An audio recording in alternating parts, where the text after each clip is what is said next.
Gather round, friends. It's time for Officials' Tales. Hosted by three retired sports referees that coaches throughout Northern Ohio knew as the Three Blind Mice. They are authors of the book called Officials' Tales.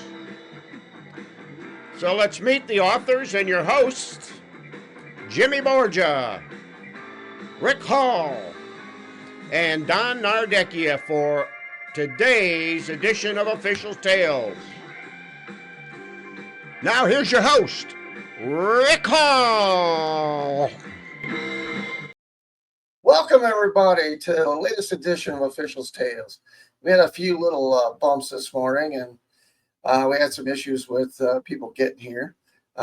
Jimmy had some trouble here, but hey, we're here. We're going to dovetail into what we talked about last week. We're going to talk about what we do in the summer, the wear and tear on our bodies in the summer and in the regular season, and maybe add in a little bit about our families and how it affects our families to be a sports official. And then we got some video of what it takes to get to some of the highest levels, not necessarily in officiating, but life and sports and everything. So before we can get going here, I'm going to talk and bring in my buddy Nardo. Let's see if I can get him. Hey, there he is. There he is. Hey, finally, we got you here. Yep. So how's South Carolina? I see you survived the, what was that, the tropical depression or whatever? Yeah, that didn't do anything here. In fact, it hardly brought us any clouds. But today I think it's supposed to be the last day of these heat-generated storms. We just missed one. We had some beneficial rain within the hour, but it went north of us and it went south of us, and so they really got the booms and the flash and everything. Yeah, I know they had it around Myrtle Beach because my grandson and family are down there at baseball right now, so they had a little bit of excitement down that way. Yeah, it's just all over down here right now. It's one of those that, one of those patterns just stuck here, and thank God it's not one with those large storms that sit on places like happened in Texas and New Mexico and up around Raleigh and Durham, North Carolina. It just someplace new every day. But and then of course we've got the third of the Three Blind Mice and the Stooges, Jimmy. There he is. Yeah. Straight out of rehab, I guess, right? Yeah. Holy crap. They kept you They had to use two different machines to take my blood pressure. It wasn't getting, instead it was rising each time they took it. You must be like dead on that side. You can't see at it. Is that this must be the day when the bills are due and he's a little stressed. Didn't think about that. How's he going to pay they finally took it manually. They put it on the machine, but it kept going up instead of going back down. So the girl said, well, let's take it manually. So come over there, put the blood pressure pump on there, and then she listened it through her stethoscope. Yeah, good. So, it's good thing she didn't put it on your head. Old school medicine. Right. Maybe an air leak. Right. Well, anyway, today we're talking about a few things. We're going to go over what we do in the summer or what we did when we got ready.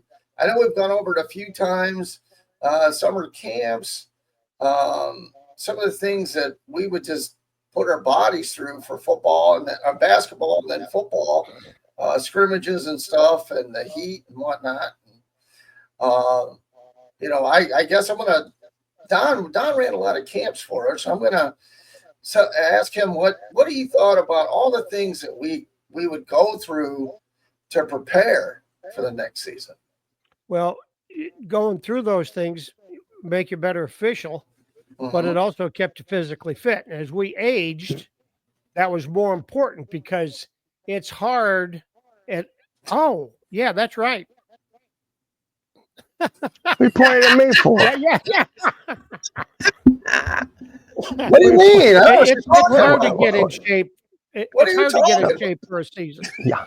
If you can keep with it, You know, Oh, Yeah. and Rick, you and I got ready for football, and Yep. that had us fairly prepared for basketball. You know, there's more downtime between plays in football than we get in basketball, and it's a Sure. shorter run for the most part than football can be, but also a lot more stops and starts, which can take hold of your knees in a bad way. So, you know, we just kept it going. We finished our season generally about the first week in March, Yep. and we kind of laid low for about 6 weeks, and then they started the AAU games around the area, and you know, I did the ones right here close by. We did the Monday night girls league. It usually had 12, 14 teams out to Norwalk playing on 3 courts for 4 hours, or for 4 games.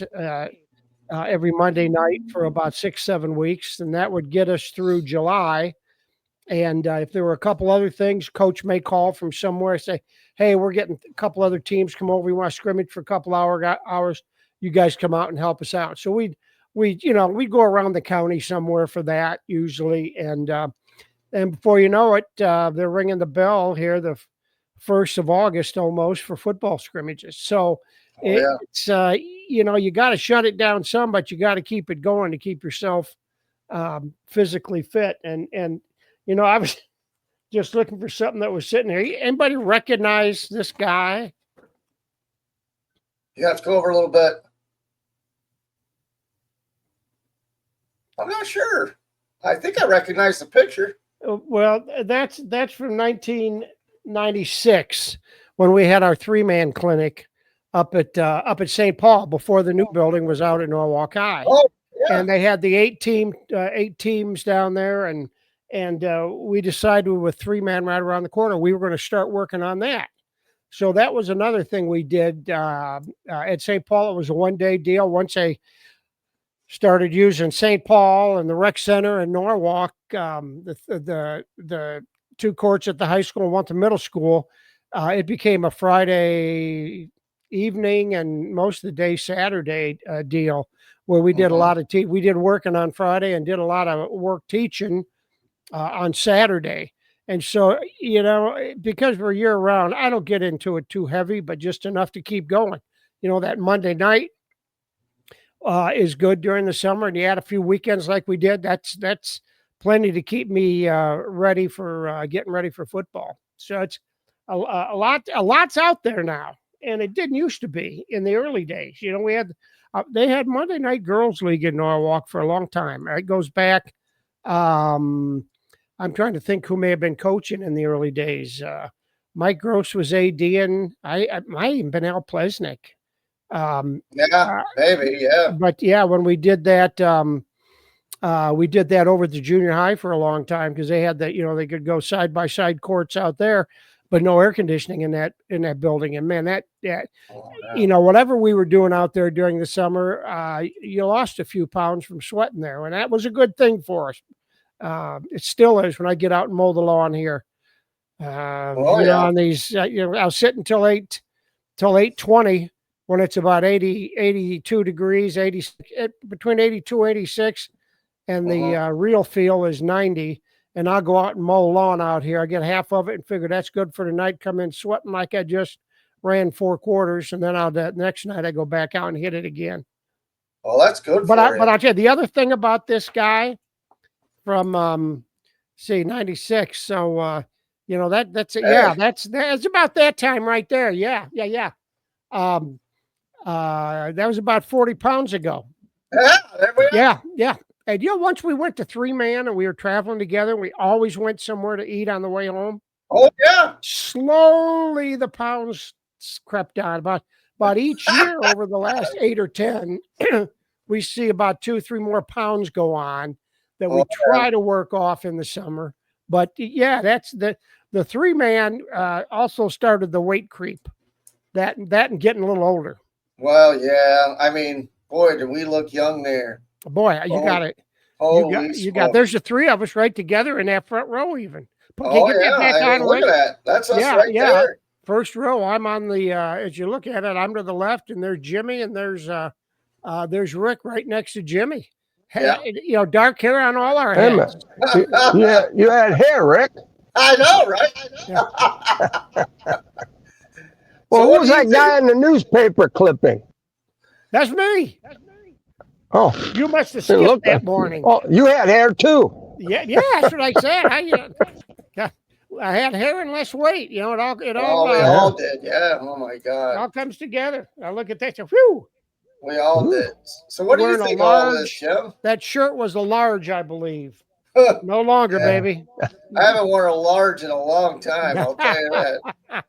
Real Hey, long. Jimmy, what do you think about all this stuff? Hey, I just remember doing all that stuff during the summer, but I said like when I started, and then Don come along a couple years later, we would go to our meetings and stuff, and they would ask you know for people, and that we weren't doing a whole lot during the summer.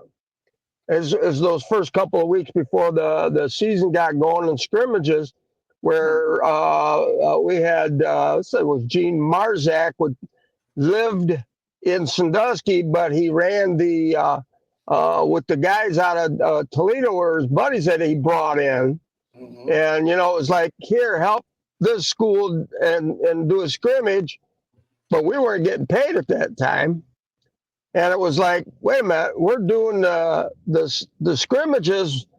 Why are you giving the guys from Toledo the games? You know, I mean, I got to Yeah, a I point know. where That's how it that was. don't work.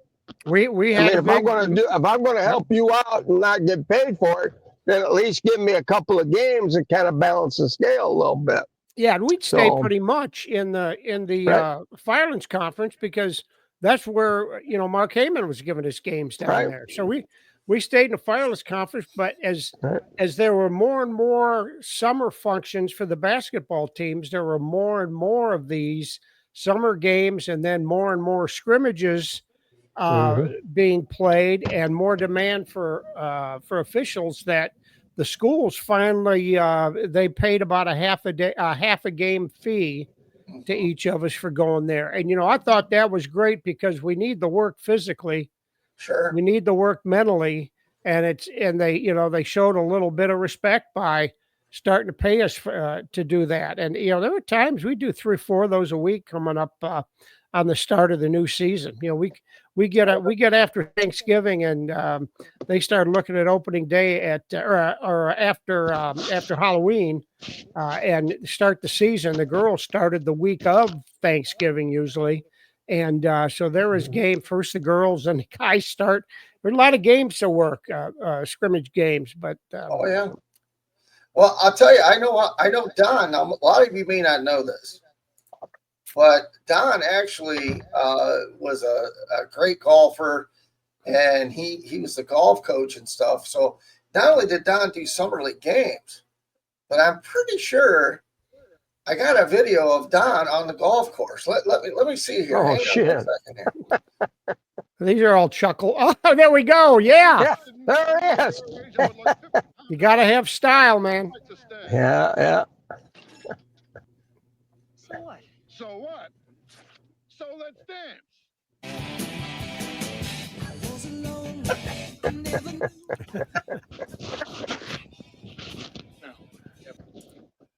Oh Shoot. yeah. I'm pretty sure that was Nardo. I'm not really sure though. It might have been. Yeah, we usually go out in the I morning, think and it then I was. go to the games.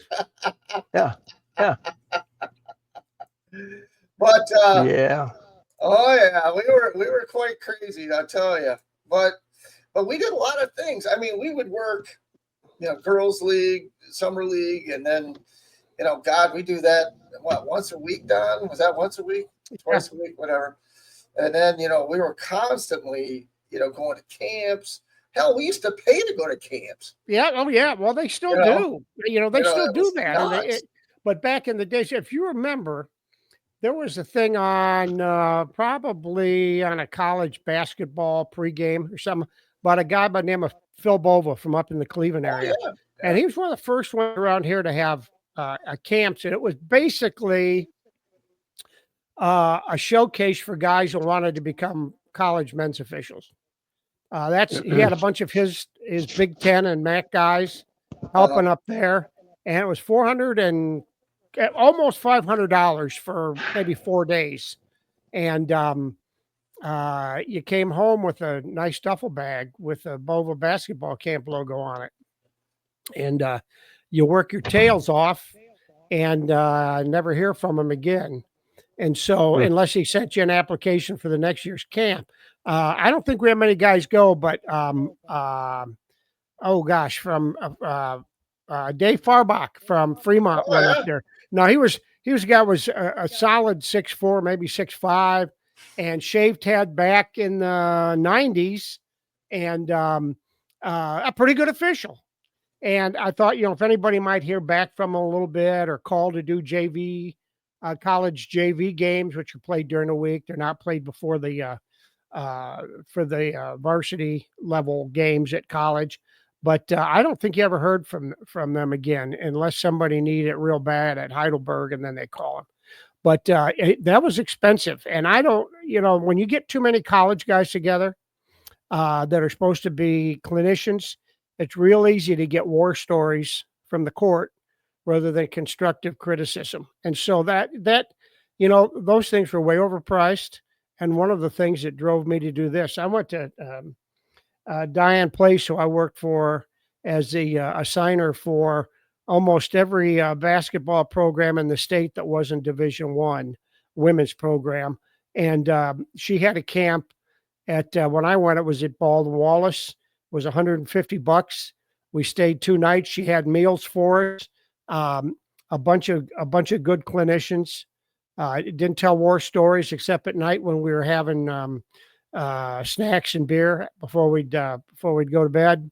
And I found you could do it for a decent price. And when St. Paul built their new building, Smitty came to me and said, "Hey, we want to get 4 teams over here and have a Saturday tournament. Can you get me officials?" I said, "Yeah." See, Mike used to work out at North Furniture just like I did. We had lunch together every day. And I said, "Yeah." And it took me about 10 seconds to say, "I got an idea though. How about if we start introducing 3-man mechanics here?" He goes, "Whoa, what's that going to cost me?" I said, "Well, hey, let's do it this way here, and get something for the clinicians, and something for the officials, and let's get put together a pot of money, and we'll see what we can do." Chris Bradley was one of his assistants, and he was the operations guy over at Sawmill Creek, and so he went to one of their shirt suppliers. And every spring, they would get a list of outgoing colors of shirts, jackets, whatnot. And the company that had them reduced the price big time on them to clear out the stock. So we got some shirts from him, and then we had to have them embroidered around here somewhere. Well, the savings from the shirt were almost eaten up by the embroidery around town here back then.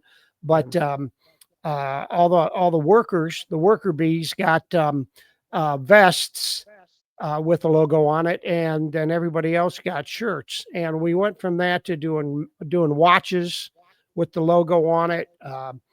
Over time, we'd gotten like a pullover V-neck, like a golf jacket, light jacket. We got more like winter jackets one time, and all of this was what the coaches would have paid referees to referee back then. They just put it in a kitty, and we worked the amounts to work out right. Well, Rick's thinking of the baby powder blue jackets that we got the one year. Yeah. They were like Carolina, North Carolina blue. But I will tell you, one of my favorite things about the camps is, we gotta try some of the new rules out, which were coming, and we could actually work with some of the younger guys. And to this day, you'll talk to Al or Mark or any of those guys, Scotty, Kurt, any of those guys are at our camps, and they'll go, "Yeah," and we could actually help them with some of the mechanics that not just that we had learned, but some of them that we invented. You know, Right. Yeah, the little things between your partners. yes, Yeah. the way you look at things differently, and then ass to the glass, not ass to the glass. Why do you do it this way? Why do you close down in the ABC sequence? Same thing with football. What the goal, what helped us a lot in football was the goal book. Sure did. When the goal book came out, we all had the same procedures. Basketball, there's no goal book, so you're sort of on your own. Mhm. You kind of invent it as you go, and I know we did that several times. We had to come up with shit like, okay, now I know what we're supposed to do, but we're not doing that. We're going to do it a little different because of the situation. So we sort of kind of invented stuff. Not just the shirt grab. That was Nikki. That was not us.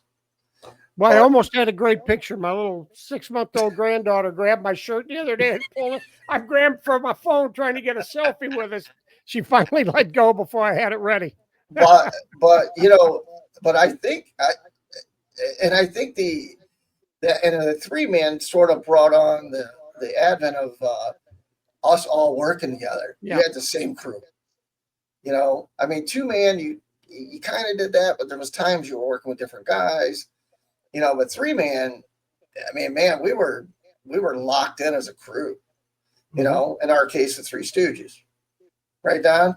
Oh, I think yeah. you got a drawing there somewhere, don't you, Don, of the Three Stooges? Oh, yeah. Look at that. And Get there's one over a more little on bit. there, too. There you go. There you And a go. little Ray Charles. Yep. The Stooges and Ray. Didn't know that he was Got his, part of that got his group. Huh? cane there. He's the football one. Yeah. But yeah, He was the that's back kinda- judge. Yeah, he's a back judge. But and then that dovetails right into what I was talking about. As part of our book, I wrote a story called. I'm going to just kind of go over it quick. I'm not going to read the whole thing, but it's called "For the Love of the Game," and it's literally talks about what we go through. And I'll start with the first couple of paragraphs. The challenges of being a sports official are many. The long drives, the wear and tear on your body, the cost of gas, constantly washing your uniforms, and that's just part of it, and the highs and lows, and that's just tip of the iceberg, the highs and lows of being a sports official. A friend of ours, Al Sellinger, previously mentioned, after working a JV game in front of us, came into our locker room and to find me preparing for the game. This is me personally, in mid-dress. He looked at my 2 knee braces, my 2 calf sleeves, and my 2 ankle braces and remarked, "That is for the love of the game if I ever saw it." His comments made me remember an injury I sustained with these guys right before Christmas break at Bowling Green when I tore my calf. I felt it give. I worked pretty much one-legged the first half. We got together. I got it taped. And we worked the second half with me as center. So these guys didn't have to be out there all alone. I figured, it'd be better with Don to have, two damaged partners instead of just one with one good eye. So, Yeah. But that just gives you an idea of what we go through. I can remember coming home with Don multiple times with ice bags on his knees, multiple, and him thinking he's going to have to get knee replacements. Or you got Jimmy, who had not only, issues with his health, but he had issues. You had like ankle problems and stuff too, right, Jim? Like you were getting your ankles taped and. I was the back. I was over to Margaretta the one night, and we ended up going overtime. And as we got into overtime, I turned and took off for the one end, and the ball was stolen. So I slammed on the brakes to take off the other way, and I could feel something in the back of my calf, and oh hell! I was able to limp it through that overtime. Thank God we didn't go to a double one, because I don't know if I would have been able to make it. And we were only doing 2-man at that time. And the next night we had hearing at Sandusky. And I called Larry Cook, who was AD over at Sandusky at that time, and I told him I don't think I'm going to be able to go. And I told him why, and he goes, well, I said, if we can go 3-man, I said, I think I can do it. He said, you pick them up, we'll take care of it. Get here a little bit early and have the trainer tape you. Well, I'll tell you what, that man knew his job. And I wish for the life of me could remember that guy's name, because he taped me up, and it was like when I got off that table, it was like I was wearing a high heel. He said, walk around back here, let it, stretch out That's the where it all tape. And he began. says, when you're getting ready, he said, we'll snip it up the back a little bit, and we'll go from there. And I'm going to tell you what. Heels, huh? But You had to do it again. And What's that's how it- what's Jim. it- That's how Jim got his closet full of high heels. Yeah, I know. His shoe The feel was fetish. good. He could run. Hey, you know what it was, Don? You know when he told you he forgot his shoes? Yeah. What he did was he mistakenly packed his high heels and he didn't want to show you. Ah, yeah. And he's like, oh shit, I yeah, forgot my that's it. That's it. shoes. That's it.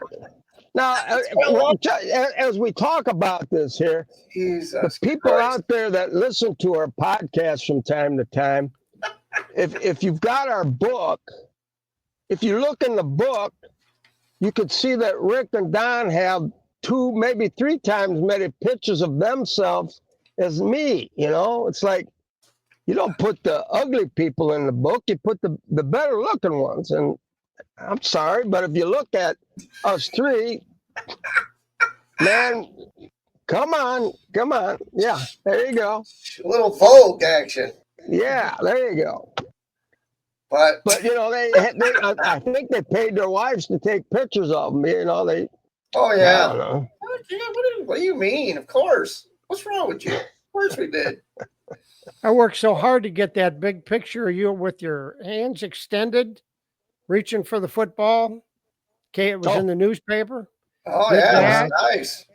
It's too bad you didn't actually catch that, I suppose. You could have Yeah. you could have grabbed that mop over at St. Mary's and mopped up that Yeah. slop from the snow and No, the ice melt. I figured you And had you'd that have got all in under the paper. control.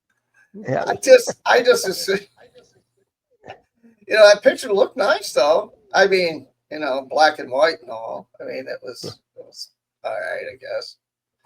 It is what it is. But hey, we're gonna go ahead and break real quick for a commercial, and we'll come back with that important video that we were talking about, and we're gonna go over a few other things. So hang with us. We'll be right back. Yes, you can get our book today on Amazon. The Official's Tales. Please put TALES in this and not TAIL. You can get it in hardback, paperback, and ebook. And if you can't wait, you can always get it at the Common Good, who does a lot of common good for our local people. And they're a great place to shop. We are going to probably try to be up there sometime when Donna gets back in the area and do some kind of book signing or video or something. Yeah, we'll give you a look at their place come mid-September. Yep, we're going to try to get something going on up there. So now, before we get to the video, all of us were talking about Jimmy and his picture. There it is, as grainy as it is. That didn't come from a jugs machine because it's going sideways. They probably didn't even have a jugs machine back then. Yeah. But there's our buddy Jimmy in all his glory. And That's picture day, all right. Yep. Yeah, I wonder if he even caught the ball. I'm not real. Hell yeah.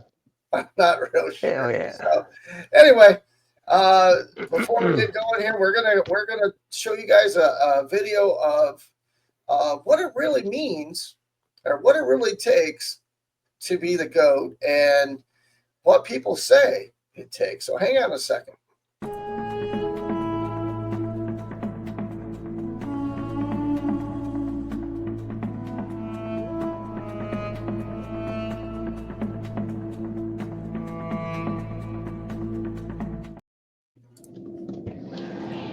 And here we go. Let's get this rolling. Tom Brady is a game changer on the field, in the locker room, in life.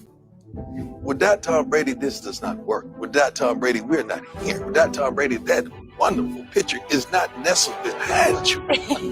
Because that Tom Brady, see, when you have a guy that you could think back, even in our playing day, say, well, the only one that can really rival him, that man from the 49ers, Joe Montana, Dan Marino, guys like that. That's only Peyton Manning. I got to give Peyton some credit, but that Tom Brady is in a class by himself. Hey, do you like that Hired is saying he wants to make Tom Brady look like Blake Bortles? Listen, they're so young, they just don't know. When you walk into the Lions Den, you have to ask yourself a question. Who are you going to deal with? The head over there is Tom Brady, right? So if you're bold enough to do that, the only thing I'm gonna challenge Kevin with now, since it's just Thursday, you're going out for pure athleticism, and I get it. Right now, young man, you're having a great career. You're 8 picks. You're leading the league. Everything is going great. But let me tell you somebody that you're dealing with. Somebody that I dealt with many a times. Go home. He has the perfect life for it. His wife running around. His kids running around. He does not have to move. So when he goes home, he's been doing it for almost 10 days. He got a click in his hand. And he's clicking. To find, he's clicking. Yep. To find where Yep. your weakness is. Yep. And if you, Kevin, are not sitting down clicking like he clicking, if he clicking 5 hours and you clicking 1, Yep. you ain't winning this battle. Mm-hmm. See, this is a chess player. Mm-hmm. Brady's that's what makes this guy so hard to defend, because you think that he's gonna, maybe he come at Kevin. And if he does, guess what? He's gonna run down the field. I heard you said earlier. He's gonna run down the field and let you know, I'm glad you're talking. But I tell you what you gotta do. Most young kids, they do not take time to say, how do you beat a master? You must study a master. How do you study a master? It takes a lot of time to study a master. It takes a lot of boring time to study a master. The one thing him, Tom Brady, and Peyton Manning made me do was sit my behind down. Because I had to figure out how to beat them. How, and this what I found out. They're gonna find my third corner and they're going at him all day until I cover him up and stop him. If I change him out for a backer, they're gonna check to the slot, put a slot man on him, and then they're gonna go to the back. They're gonna find something. And so when you open up this can, what I'm saying is, are you willing to invest the time that it's gonna take to beat Tom Brady? Right? Go back to Atlanta Super Bowl last year. Right? Forget who the young kid is. I challenge this young kid. I say you got 2 weeks to play against arguably the greatest quarterback of all time. But you headed out to a club. Brady ain't going to a club. He already got the click in his hand. Tom Brady. I didn't know goats like cold weather. Really? Yeah. Go, you're going goat. I like that. You know what, Skip? I fought it as long as I could, but I can't fight it anymore. Whew, good for you. Moving forward, from this day on, I will never ever say again, Aaron Rodgers is better than Tom Brady. Really? You'll never ever say it Can't do again? it. Did we get that on tape? That change. No, this is not going This to is it. Because Okay. the thing is, Skip, is that, look, there have been other great quarterbacks. There have been other great quarterbacks to have great moments. But I don't believe there's been a quarterback that can call upon his greatness time after time when they need it the most. And when they needed it the most, when he needs to be absolutely great, he can do it. They needed Tom Brady to be great. No, they needed him to be more than great. And whatever that is, he was. I've never seen anything like this.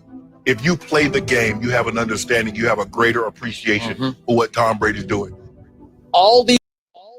Well, I tell you guys, that just gives you a prime example of a guy putting in the work, grinding, getting better. This was a 6th round draft pick. Nobody wanted him. All right? This guy's arguably the best quarterback to ever play the game. He's got 7 Super Bowl rings. 7. Most teams don't have 7. No team has 7. Cleveland mean, don't. no, nobody. I mean, no Ain't team got has half got of 7, one. bro. No team has got 7. So that just gives you an example. You know, we were talking last week about the participation trophies and you know, giving away this, doing that. You know, everybody wants the championships. Everybody wants the big job. Everybody wants the big house on the biggest side of town. You know, the Ric Flair stuff. You know, the jet flying, limousine riding, all that stuff. You know, but what did you do to get there? Nobody's handing you crap, and that matters. You know, look at us now. Were we like all that in a bag of chips as referees? No, but we worked our asses off. You know, and we were out there. We gave 100%, even when we didn't have 100% to give. None of us. You know, and we smiled and laughed through it, all of it. You know, we did, and that's why the book came about.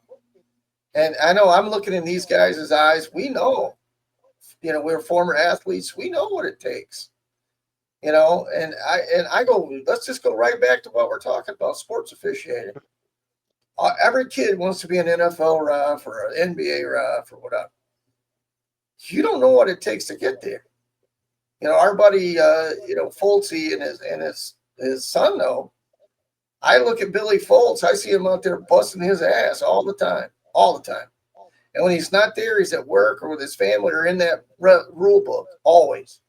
He could probably quote you the book by page and paragraph. All right. To say we're not proud of that kid would be an understatement. We are absolutely proud of that kid. And same with the Ryan Bowers and Kurt and Al and all those guys that, you know, came up behind us. Because you know why? Because they saw us do it.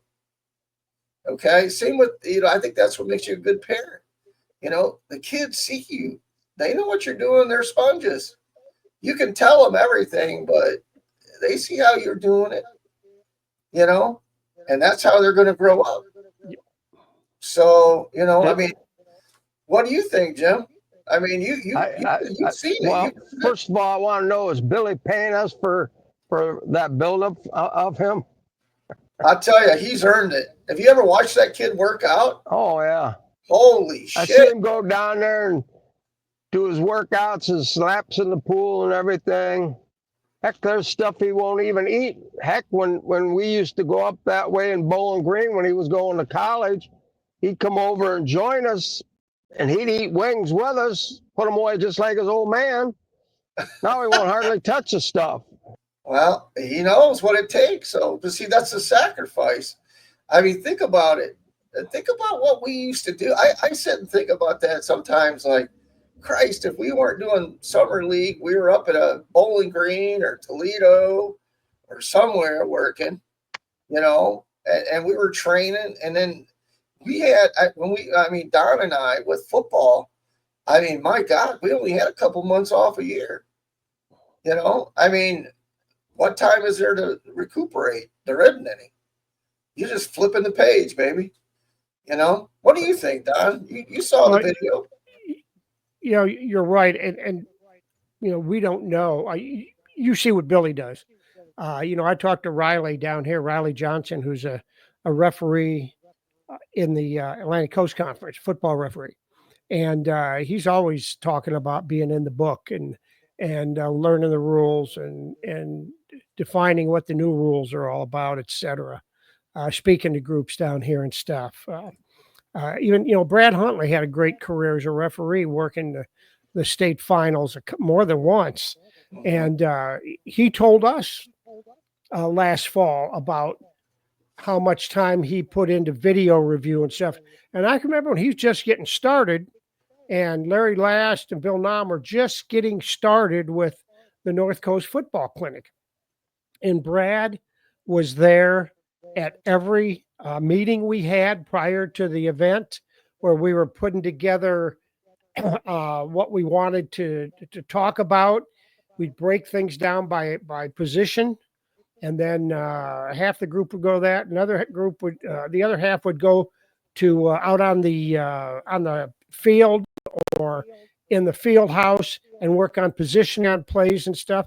I mean, he was there at every meeting to suggest things that as a newer guy, he wasn't sure about, or he wanted more. He couldn't soak up enough of that. I mean, he was like I want to say he was like a gopher for us, just to hang around and soak in what he could.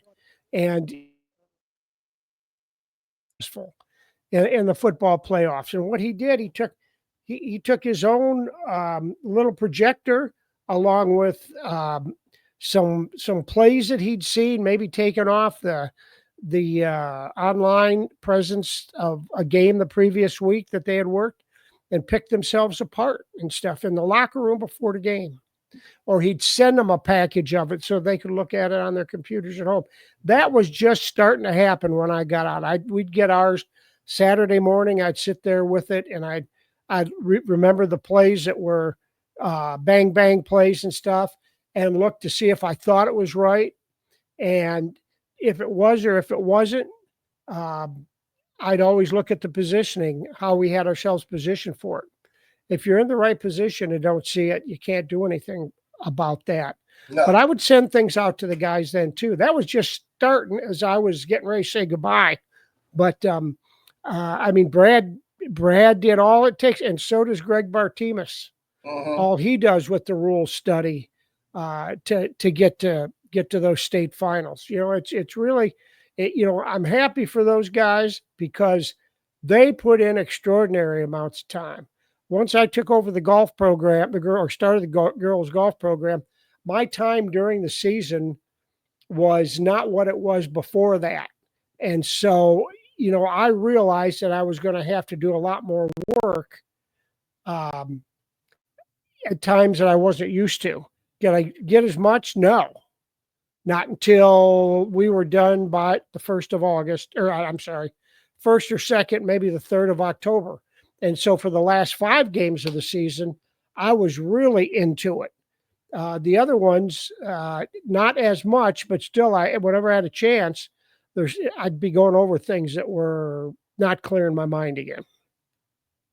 Well, I think the summation is that, you know, and this is probably a good life lesson. You know, the big bad world doesn't owe you anything. All right. And if you want something, you're going to have to go get it. And there's only one way to get it. You're going to have to work your ass off. You're going to have to grind. You know, you're going to have to take those JV games. You're going to have to, you know, work the menial jobs. You know, you're going to have to learn how to be at the top. You know, everybody sees, you know, the finished product, but nobody sees what it takes to get there. You know, it's kind of like cutting a diamond. You know, everybody thinks if you saw what a diamond looked like before it finished up into a piece of jewelry, you would be like, man, what's that? That ain't nothing. You know, but boy, when it gets finished up and polished and cut professionally, man, it's pretty cool. You know, that's what it's made, you know. That's how you get made. And I'm very thankful and very blessed that my kids have all grinded and gotten to where they are. And yeah, they bitch about it. You know, they don't bitch about work because it's a 4-letter word. But all that being said, you know, they earned it. All of them. Nobody gave them anything. So, and you know, it is what you make it. That's life. Yeah, you have to you have to respect the game. You have to respect the kids. Yep. Work their butts off like they do, and all they're guaranteed is 10 games a year. That's it. You know, they start playing 5th and 6th grade. Work. Hot sunny days. Blah blah blah. And now there's more off season than there was when we were around high school. That's for sure. A lot more. And those kids work their tails off, and the one thing that really gets me on a football field is when I see somebody go down with an injury that I can tell right away is going to be a bad one. You see it about once a year, and you just hope to heck that it's not a senior, because for a kid to lose part of that final year, the culmination of 6 years of playing organized football, all those practices and stuff, and for it to happen just like that in a game, just it doesn't seem fair. But you know, it in my mind, we always if it was football or basketball, we had to bust our butts because that's what those kids deserve. And anything less is doing a travesty to the game on our part. We don't always get the best game played by the kids, that's for sure. And they're kids. They're not paid professionals. That's right. But we're paid to be there and do the best we can. And the better they play, the better we look. There's no doubt about it. Absolutely. The game turns to mush. Third week, fourth week, there are a lot of games that turn to mush. It happens every year. First game, a lot of teams play a lot better than they should. Second week they do, and they start feeling good about themselves. And in the third week, all their fundamentals go down the drain. The game's a piece of crap, and they've wasted one of their 10 weeks. They recover quickly from that. We recognize it for what it is. You can't make something out of nothing in those, but you can help try to make it less painful. It just, when I sat down in the locker room afterwards, I knew if we had a good game, a great game, or a game I wish we could do over. And most of those are because the kids weren't as good. And I wish we all could do it over, but it's just the way it is. You like our take buddy pride in what you do. Like our buddy used to say, you can put lipstick on a pig, but it's still a pig. Still a pig. That's it. Speaking of making stuff, our buddy, our resident chef, Jimmy Borgia, and his cakes. Yeah. If you were watching last week, you know that we asked if he did it better or the Stooges. And the boys brought up another good episode with some little buddies we kind of grew up with. And we're going to share that right now. And away we go.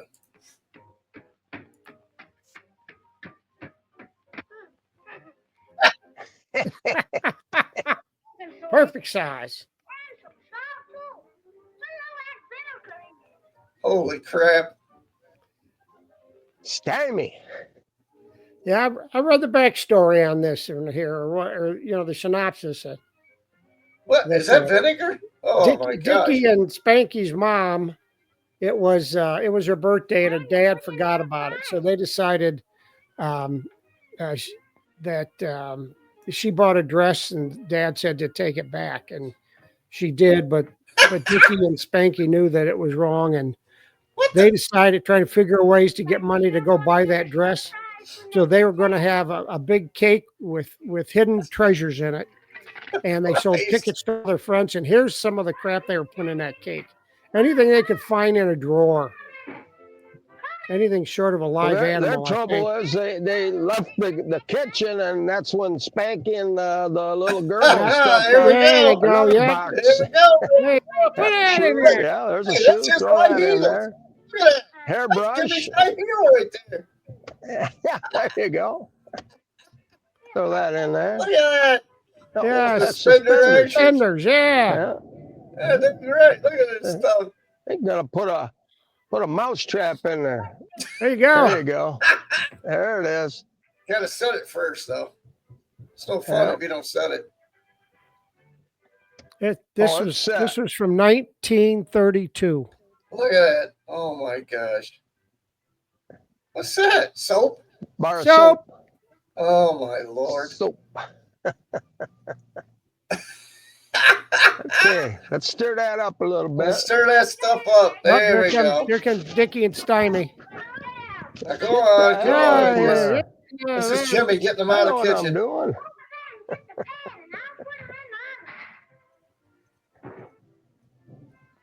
Pour that bad boy in there. I love this. There we go. There we go. How many takes did it take for this to land in the right spot?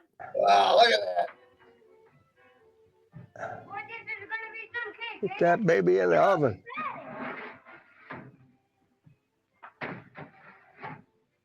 Here we go. Give it the gas, baby. Crank that bad boy up. Holy crap. Watch out now. Uh-oh. Good old reliable. Wall. And it's amazing how small those things were. Yeah. Holy crap. Oh, hell yeah.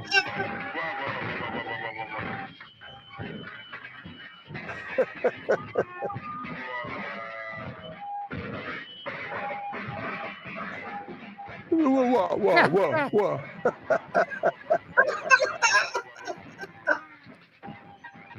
Oh, Hey, I think that was the Oh, same that look we kick had out. when Jimmy said that ball got kicked at Firelands. Yeah. there we go. There we go. That was very cute. So, hey, guys out Yeah. there, tell us, was it Jimmy, the Stooges, or the Little Rascals? You'll have to let us know which one's the best. Yeah. Hey, as we close out today, I think that was a pretty good message. A little bit in depth, I think, but maybe a little eye-opening for the kids and the young guys that want to, move up the ladder of officiating. That you're not going to be able to skip a few rungs. Every rung matters, because you never know when you're going to need that little experience. That because as the old saying goes, shit happens, and when it happens live, and you're in front of a couple thousand people, sometimes hillbillies. You never That's know right what there you're with going to Rick. get. Hey, I'll tell you something. The night I was I was at Mansfield Senior. I was at Mansfield Senior. We had Willard and Shelby for the district finals, and that was the game I switched with John, and because John's boy was playing. I never seen so many hillbillies in one place in my life. That was probably like 2,000-3,000 hillbillies in there. Got Battle Route 61 there. Yeah, yeah. I thought they were going to introduce us there. I thought they were going to introduce everybody with the Beverly Hillbillies theme song behind it.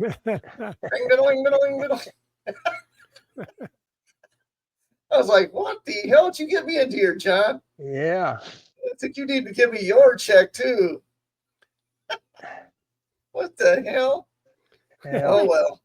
Never listen to guys that try to say they're going to do you a favor and give you a game. Right, Jimmy? Right. That's right. Jimmy? Yeah. Yeah. Because they'll stick you with he's somebody you referring don't want to be to- stuck with. Never trust Jimmy. I needed some help, and I asked Rick, and he said, yeah. And I didn't tell him who my partner was, but yeah, tell Don who your partner was. Tell him. Tell him. Little Tommy. Little Tommy. And it happened to be a Over big Lakeside. game, and Timmy Tucker and the whole group. It was great. Yeah. Thanks. Yeah. You're welcome. Now you know why You're we pick welcome. on him. Now you know. So, hey, as we close up, you guys got anything you'd like to tell everybody, or give a salute or a shout out or anything, Don? Well, no shout out this week, but hey, we're starting around the corner here, getting close to football season. So if anybody's got any suggestions for shows related to football, we prefer to talk more about the high school game, and we'd love to do that. We start getting a college game and the pros. We're just regular observers like everybody else. We can talk about it, but we may be blowing smoke because we don't know the real rule or whatever. But any ideas?